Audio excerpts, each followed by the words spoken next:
So I will let the clerk call the roll. Davis Carter is excused absence. Commissioner Ginder? Present. Commissioner Hill is absent. Commissioner Metke is excused absence. Commissioner Perry? Here. Commissioner Rubenstein? Here. Commissioner Sandberg is excused absent. Commissioner Smith? Here. And Chair Clegg is excused absent. Chair Garcia? Present. We have 4 members of the work group present. Thank you.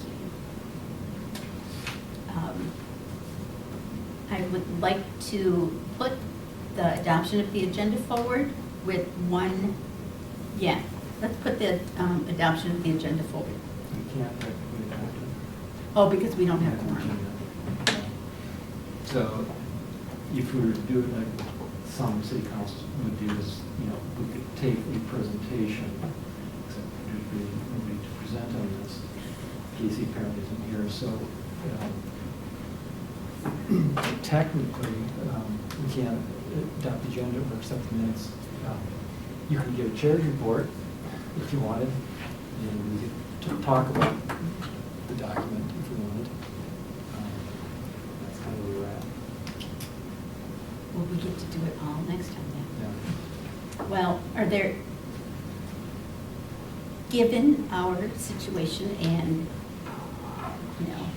kind of degree of informality we do have, does anybody have any issues with the agenda? How about the meeting minutes? They both look fine to me. Okay, I do have a chair's report that I was going to recommend as a change to the agenda, but Kirk Carl brought up that Linnea Palmisano made a motion at the city council to ask that this group have a joint meeting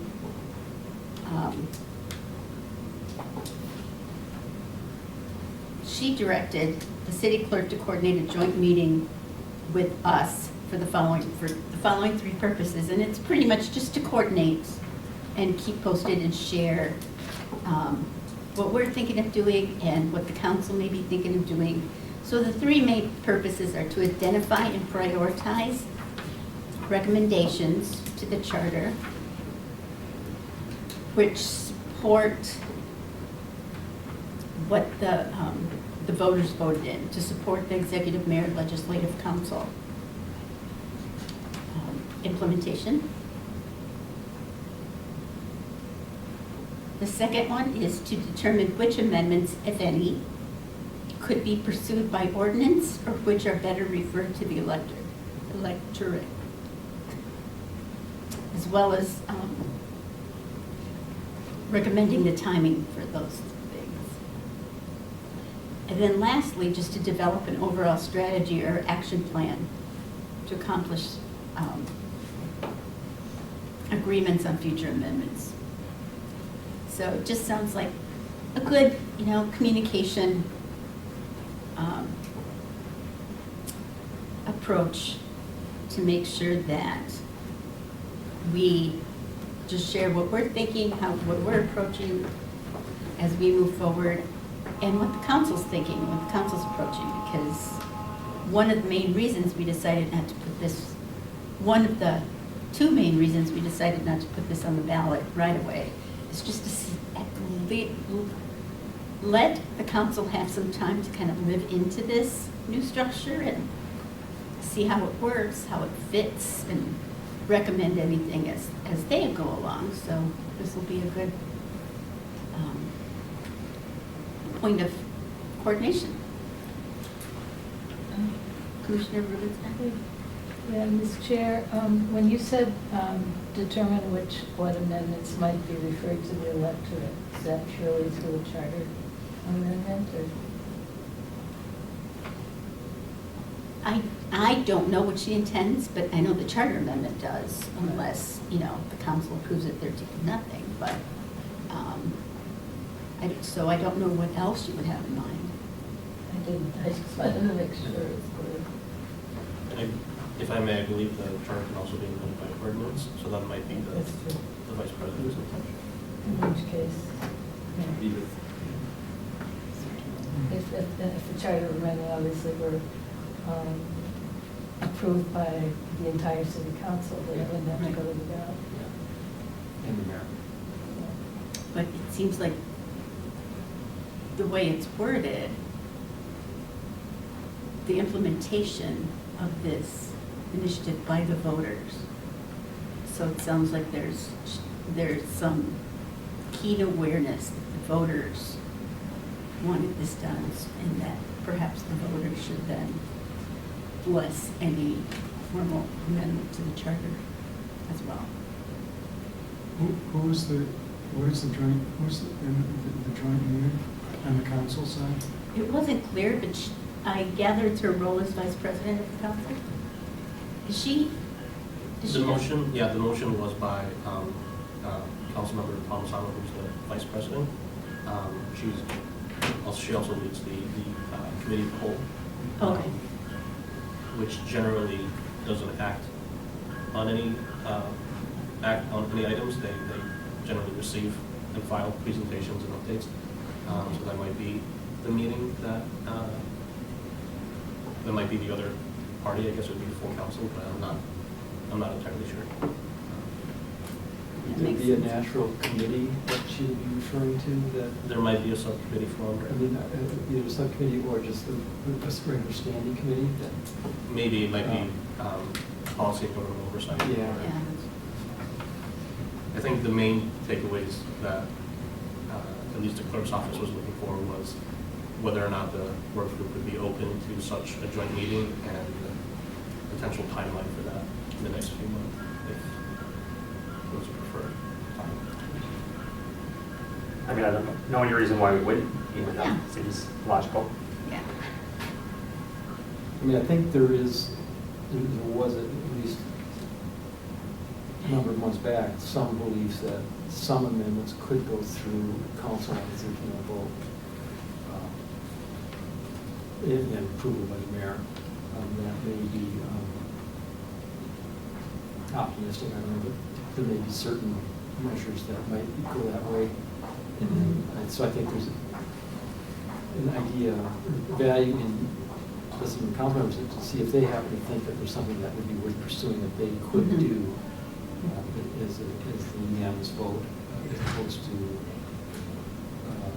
and I mean, seeing where they are on what they would are considering to think about for possible Mhm. proposals. I mean, the big issue we have here is you point to department heads. I mean, there will be other issues Mhm. that will come forward regarding the charter. But I think the big one will be department heads, and you don't have to be very sophisticated to understand that the council would like to have a role in Yeah. all department head appointments, and the mayor would like to have as little council involvement probably as possible. So where is that balance, and what does the council think about that, and what does the mayor think about that? Where are their parameters? Because I think there's value in getting their input, what they think will work, and what they think is best for the new system. The only reason I asked about who was the council side of it Mhm. was in this ordinance 2022-045, there are 4 council members who voted against it. And I certainly would like to make sure that at least some of them, if not all of them, were represented on this Mhm. council side committee. We're going to talk about what could possibly be passed by ordinance. After reading Clerk Kyle's paper, it occurs to me that there are some potential charter amendments that are pretty straightforward and just title changes. You know, what they use as an example, in San Diego, that, they still said city manager in the charter, Yeah. we just have little glitches like that. that just need to be corrected. I think, Yeah, and some of it's a little bit more complicated. For example, the city coordinator, whatever the correct term is for operating officer, chief operating officer, the orange box. the orange box. Because, there's a lot of special law governing that position, and so it's like, how do we overrule all the special laws by charter, or how do we work with that? So it's, you have to be somewhat thoughtful about how that's done, so that you don't have unintended consequences, but get to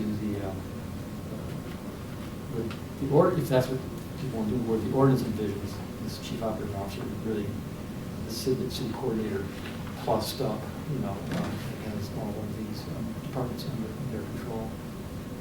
So from what I gather, bottom line is supposed to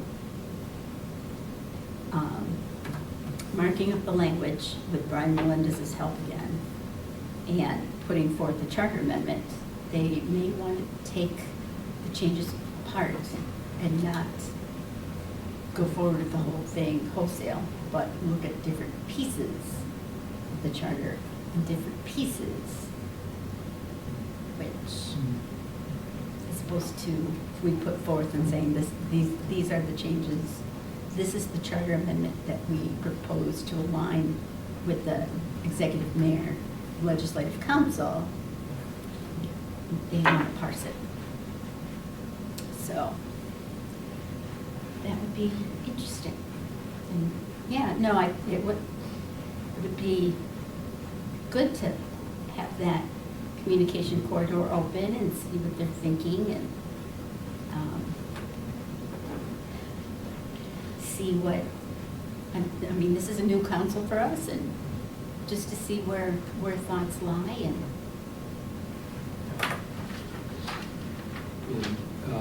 I know the city attorney's office has done a lot of work on proposed charter amendments to align the ordinance and the charter, as well as they continue to find other issues from the massive rewrite in 2015. That there are still things that pop up, or things that, as they've worked through it now with some time on it, that this needs to be corrected. That was a significant change.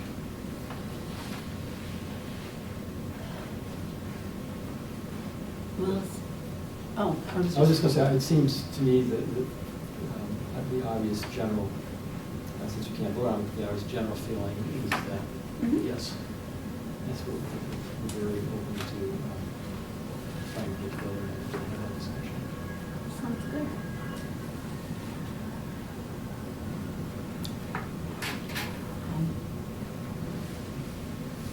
Then, the next item, there's nothing more on that, is looking at the memo that the clerk's office put together about comparable jurisdictions. There are some, I believe, 4 cities that are opined in the first couple of pages, but the last, we can go through the last page, a little comparison chart on the last page. And then if anything strikes us to go back to the more detailed beginning, we can definitely do that, or to take a closer look at the ordinance itself.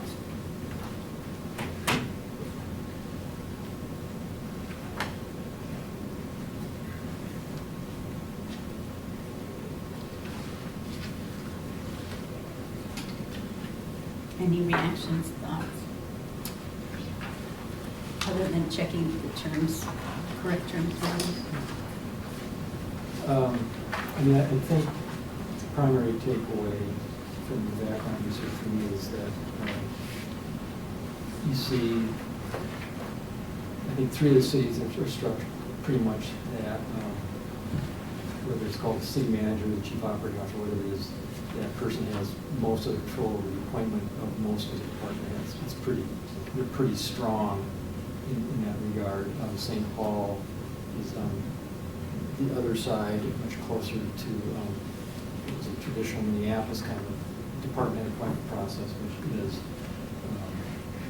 mayor nominates and council approves. They have some differentiation on fire and police. So it kind of, that's the two paths that it seems like that are available for most of, at least for those 4 cities. I think the 3 that, the Oakland and San Diego, are kind of representative of what most of strong mayor cities, and particularly reflects what goes on in the city manager kind of cities. The city manager usually has that power of the appointment, at least in the larger cities, for example, in the south. So it's kind of, that's, I think, is a thought process for us on what, where we think the city should go. But again, I think that's going to be largely informed by what we hear from the mayor and from the city council and how they, want to envision this process.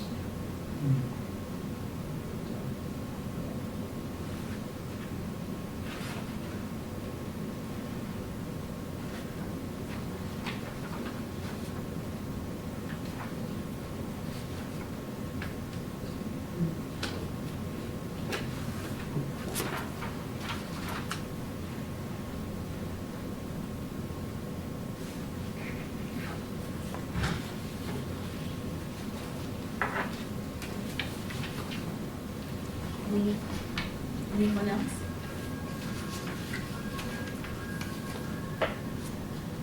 So I guess I'm curious what, well, we want to work with the council or keep communication lines open. Let's say the council doesn't, they want to appoint everyone or vote on everyone. Is that going to influence what we do as a work group, as a recommendation? I think it's something to talk about. Yeah, I mean, I would agree that it's something, I'd be interested in listening to the perspective, but obviously, we're in kind of an body, it's like, Yeah. it's nice to get your input, and like I said, the mayor will have his own input, what he wants to do, so, I think for us, it's really like listening to the arguments on both sides and why they think it's valuable or not valuable to have a particular system, and then we would come back and make our decision. What we would like to propose, either for the council to do by ordinance or to take the voters in a year or 2. So it seems like we have some information that there's some precedence for doing like top level appointment with council approval. But then those people who are then going to appoint their direct reports and so forth. It looks like our current department head structure is pretty flat. There's like, 22 different departments? 17 to 22? Currently, yeah. Yeah. There's some new departments created. So, it's a little bit different than some of these other cities, I think, But if, where the chief operating officer has those department heads reporting into them. Under the government structure ordinance, all those departments now report either to the chief of public safety Yep. or Yep. to the chief operating officer, or whatever. I keep using the wrong term. So those 2 people have, except the city attorney's office, have all the executive departments report to them. And the idea would be, I think, under the ordinance contemplates is that those department heads appoint, directors beneath them, and all Yeah. and all that. And there is a belief, I think, on some part of the council that not only would they like to appoint department heads, but they would like to appoint some people below department heads. And so there's that tension. I mean, that's, I think, without being present at the meeting, which just was passed, having been through a number of conversations, that's Yep. one of the largest tensions is, who gets to appoint whom. And that's my understanding too. So I think maybe a third is not only the parties that we identified as having a voice in what ends up on the ballot, if something does end up on the ballot, but it's also trying to tease through the voters' intent when they voted on the original amendment last year. And I don't know how we do that other than, well, I don't know how we do that, but I think that needs to be done.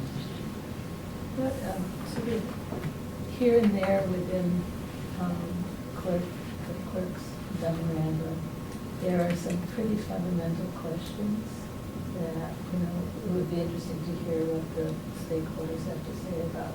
I mean, they go beyond, they don't go beyond structure, but they underline the structure, such as how do we maintain checks and balances?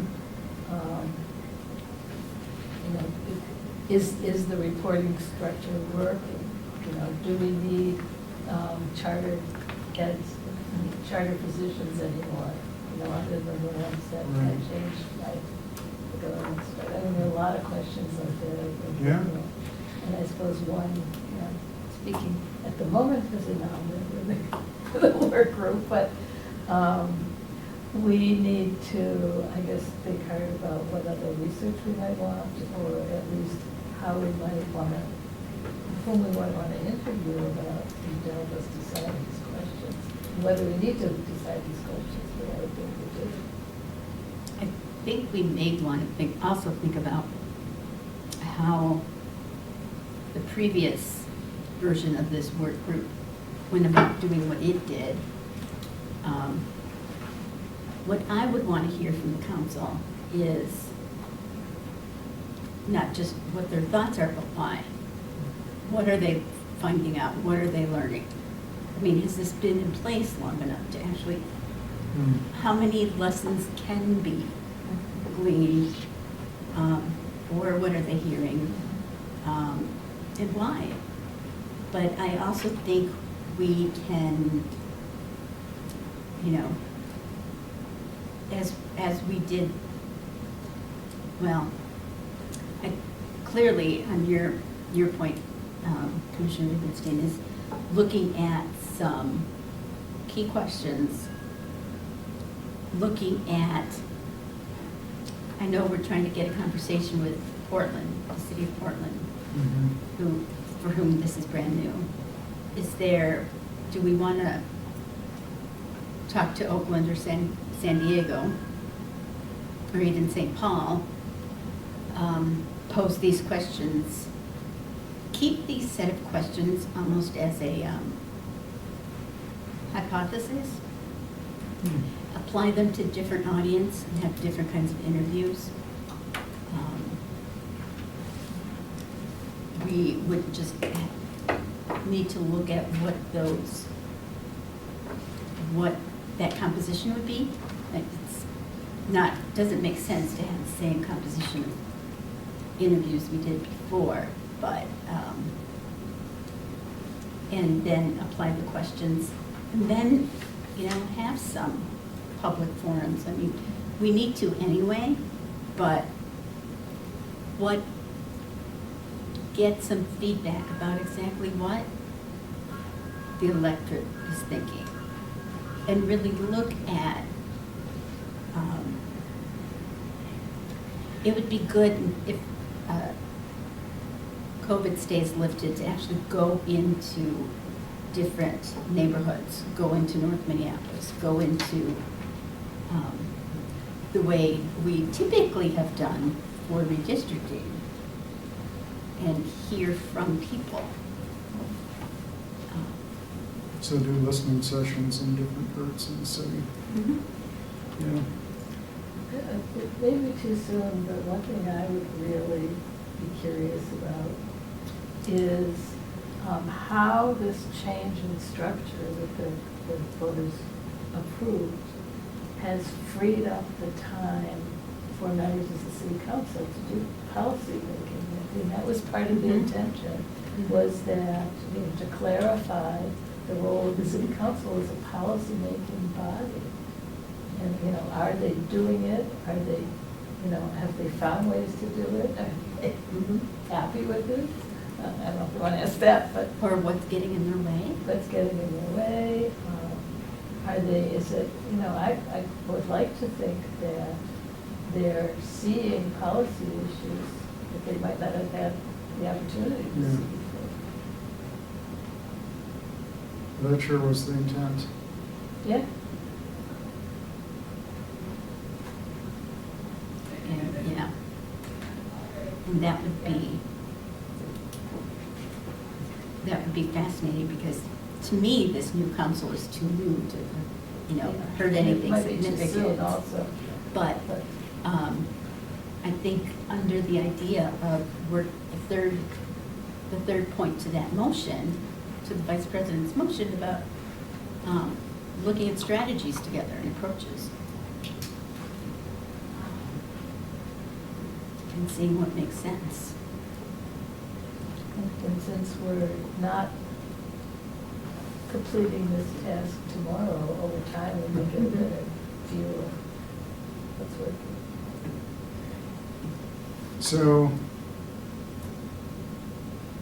Commissioner Ginder brought up that there's this tension, natural tension between what the mayor's office wants and what council wants. But in Councilmember Vice President Palmisano's actions, I don't see the mayor involved. We should be. And I think he should be in some way. So when we talk about joint meeting, I think his office needs to be involved in some way. Well, I would recommend we go ahead and, because right now my understanding is it's just Linnea Palmisano. She doesn't mention any additional people. It's not, she doesn't explicitly say it's on behalf of the group. So just see what she's thinking, see if they have talked to the mayor Oh, and okay. what's going on with that. I Hmm. think there was such,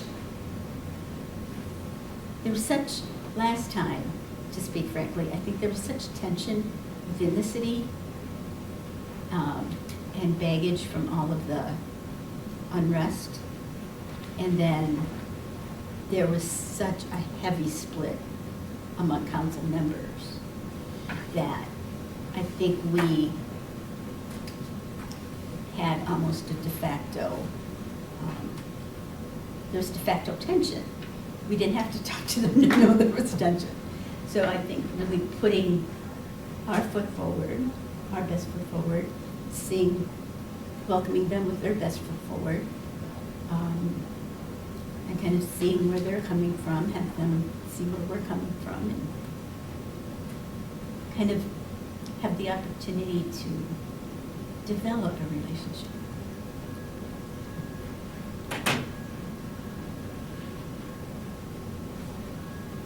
Because I think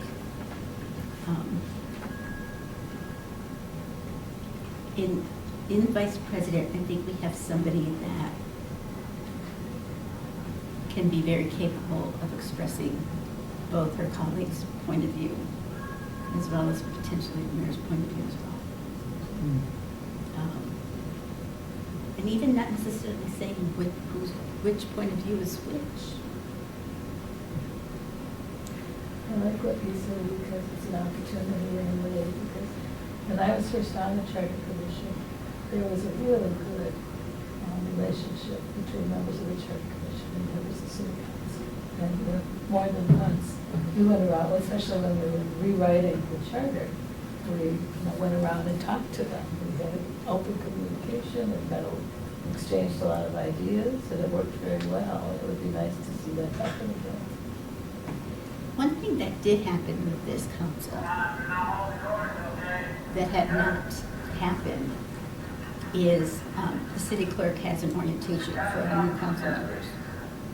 And that was something that had, if not unanimous, significant representation this time. And with the previous council, not so much, which speaks to the intent of the original proposal to free up time from the council members. If they knew how, the clerk's office worked, if they knew how committees worked, if they knew how the charter commission worked, if they knew how the city attorney's office worked, instead of kind of going every which way to try to get things done, frequently over people, perhaps knowing how things worked, could there be less difficulty in getting things done and more time to do with, the amendment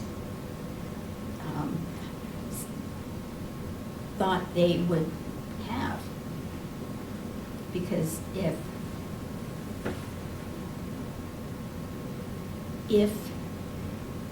they really, at some point too, you have to think, okay, we're doing this restructure to have this effect on these bodies. So the intention is to use the structure what's there most efficiently and effectively. So if there are impediments to that, for working in the bureaucracy, there can be, well then let's talk about the impediments. Let's talk about doing what we need to do for the constituents. I don't think we need to talk about this is presumed tensions.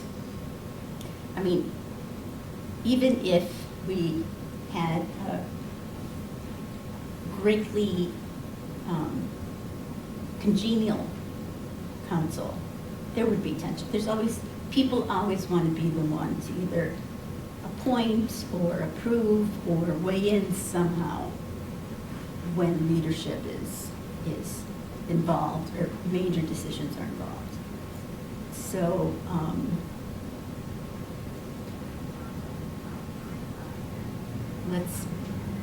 we'll see if they have some feedback about if these are working the way we thought they should, if they're working the way they want them to work, and what goes from there.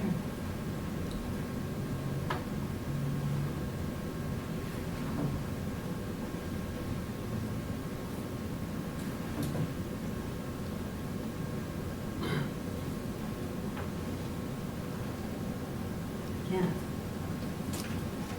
Fascinating. I know one thing we talked about, going back to kind of our agenda, one thing we talked about are the set of discussion topics at our very first meeting where Barry put forth, or Chair Clay put forth the, we got this org chart, and it's like, hence the referral to orange boxes and such. So which boxes do we want to think about in terms of, it was in our very first meeting, it's in the materials online. In terms of appointing and confirmation, those kind of things. Do we want to, and one thing we did, one underlying question too is, if the voters voted on this, one thing that we really tried to do with the charter amendments, which I think was pretty well communicated, is not shake things up. We want to make things efficient, make things better. Let's do that. Let's not go, in search of a solution. let's not go create a problem that, you know, doesn't need to be there. So it would be interesting to see, we would have, because we have the choices, do we kind of stick to kind of what currently happens, maybe with a fewer number of positions, since there are now some tucked under the COO? Do we do a hybrid, or do we go all the way? And I think having everybody approve appointment of everybody is even going way beyond what we used to have. So,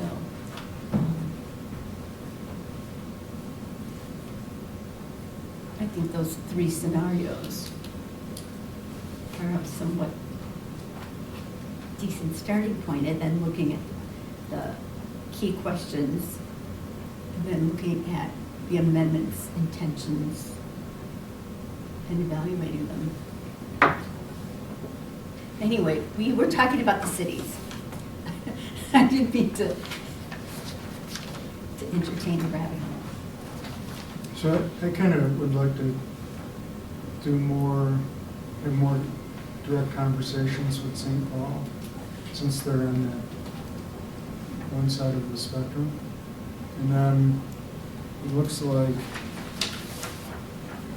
Oakland is on the other side. And they just have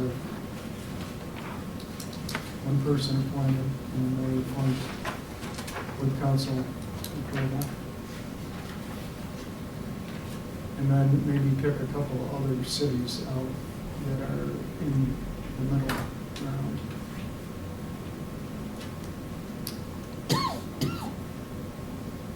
That makes sense.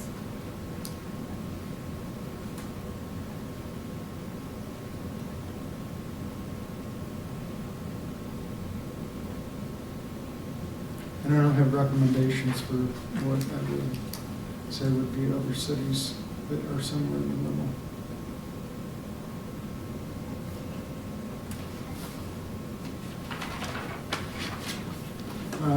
San Francisco's looks interesting, from what I'm reading and what I remember reading. What was the other one that you mentioned? San Diego? San Diego. San Francisco is a very complicated structure. So maybe not do that one? And I think one of the issues, if you want to actually talk to the cities, is if you know who you're going to talk to, because you're going to run into the same issues there. You know, we're talking about right here is, you know, San Diego's new to this form of government too, and so there's going to be kind of, you know, which side of the electorate, I think the person you're talking to is going to have a different perspective. But, and so, I mean, I'm not saying that there's not value in that, but I think it's kind of listening to what here on this building would be of interest to us, just as to use it to inform whatever decision we come to on this.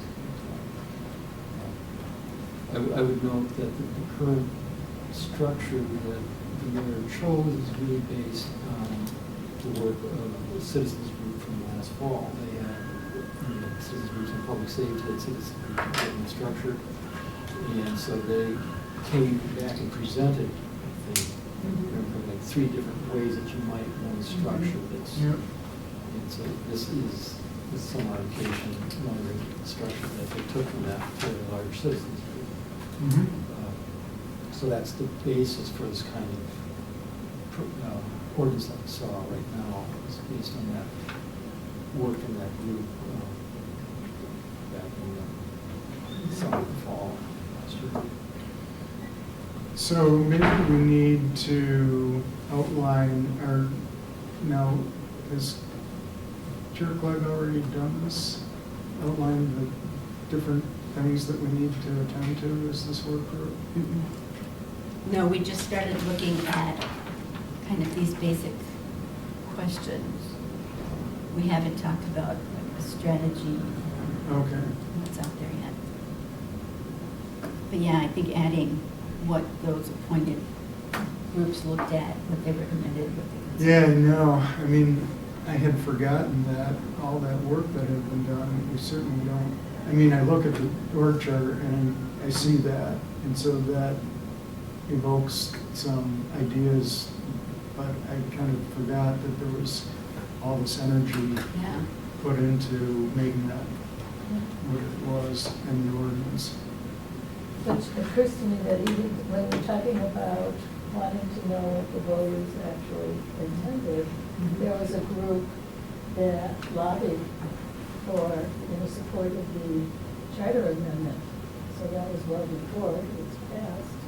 And they must have some kind of finger on the pulse. Mhm. It was like the League of Women Voters that was involved. Yeah. And, but there was also just kind of an ad hoc group that, of people who worked on it. And I think some of those same people were in the work. Probably Kathy O'Brien. Yeah. Yep, Kathy O'Brien Yeah. is the one I'm thinking Yeah. about. Oh, that's fascinating. Because that group would engage community groups around the city. So I wonder if, what those community groups would have to say about this. That's interesting. But I think that is much further down as well.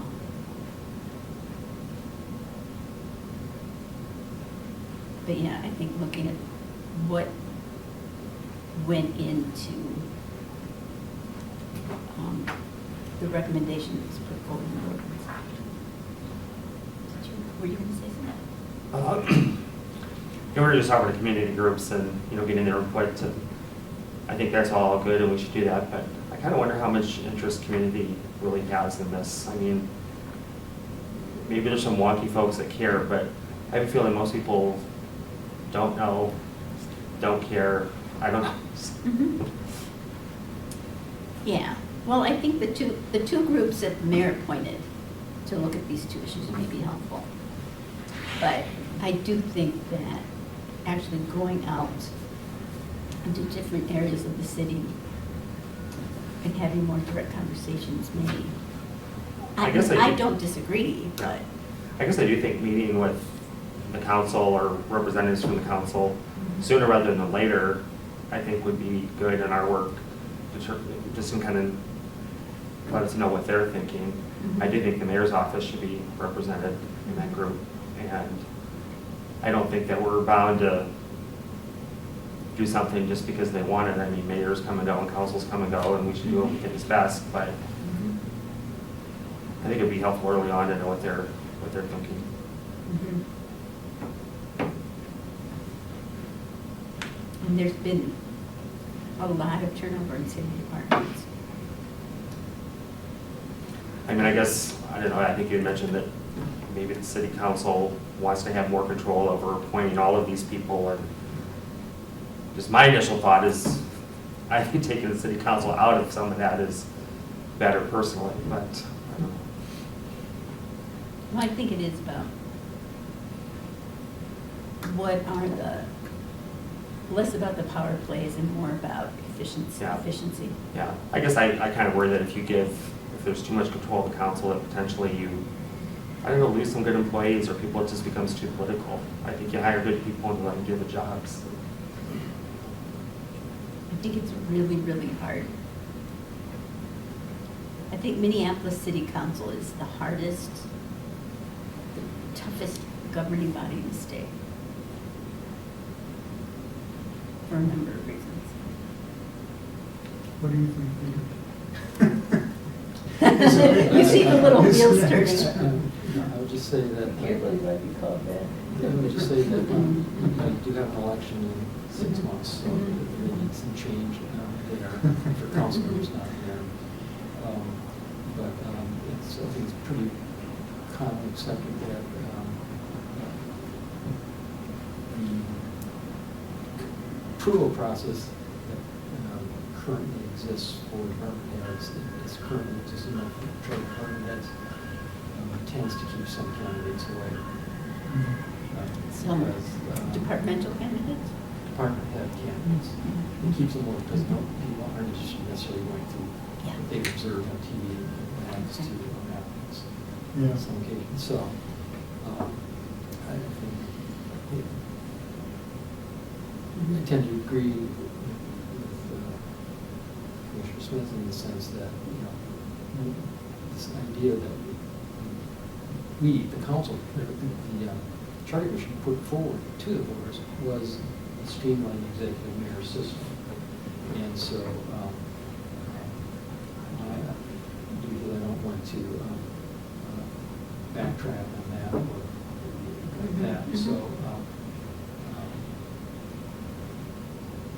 where this balance lies, not just, for example, the appointment process, we can certainly listen to, we did come into this with some pretty strong background of what the intent was of the commission the year ago and what the board approved was a pretty significant change. Yeah. So, in that sense, we do have some input. Mhm.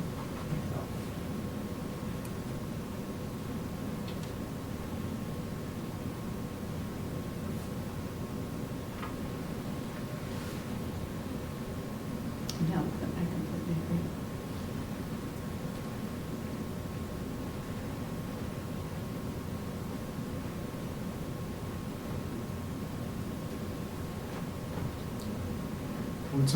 What's our next steps then?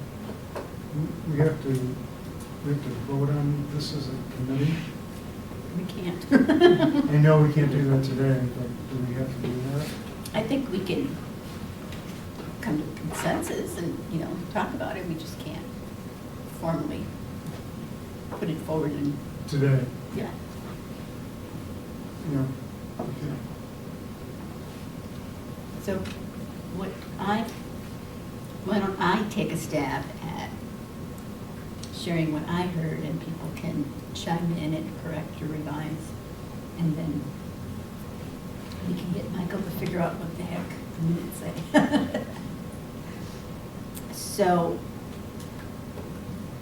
the first thing is looking at some key questions that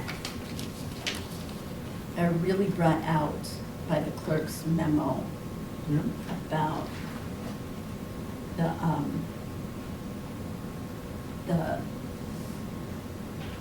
the approach, the intention, like what is around the structure. Something that can be used as kind of questions that can be posed that can be used as like maybe a framework around which we look at the issue. Maybe that can be added to. And then look at least the two mayoral appointed groups that put forth their recommendations to the mayor to learn what, because it's been a while, what was proposed and kept, like what was proposed but not kept and what wasn't proposed and why. And then when it comes to talking to people, especially our own council and anyone else at the city of Minneapolis, keep centered on this was the goal of the amendments, to streamline roles, efficiencies, and to let the mayor serve the executive function and have the council members be accountable and open to their constituents.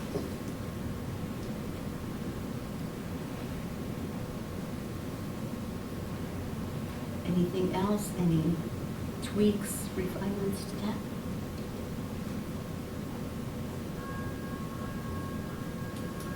I guess I would just say, I agree with that statement. I mean, I think that kind of an overriding goal that we need to keep in mind is the purpose of changing the charter in the first place. Mhm. And anything that we do needs to kind of keep that goal in mind.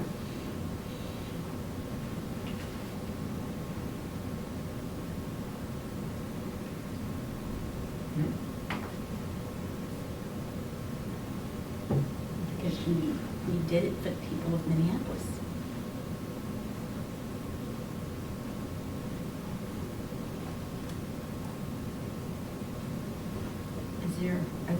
Is there any parting thoughts? In terms of timeline, well, I guess since we're not actually doing anything with this item today, we would take it up at the next work group meeting, presumably, and then Yeah, schedule or begin discussion. Yeah. for A joint meeting after that. Yeah. Clerk Carl had mentioned some more research and potentially taking a few more months for that, a month or Mhm. two. So I don't know if that factors into when we might schedule the next meeting. I don't know if we know enough to know what to ask.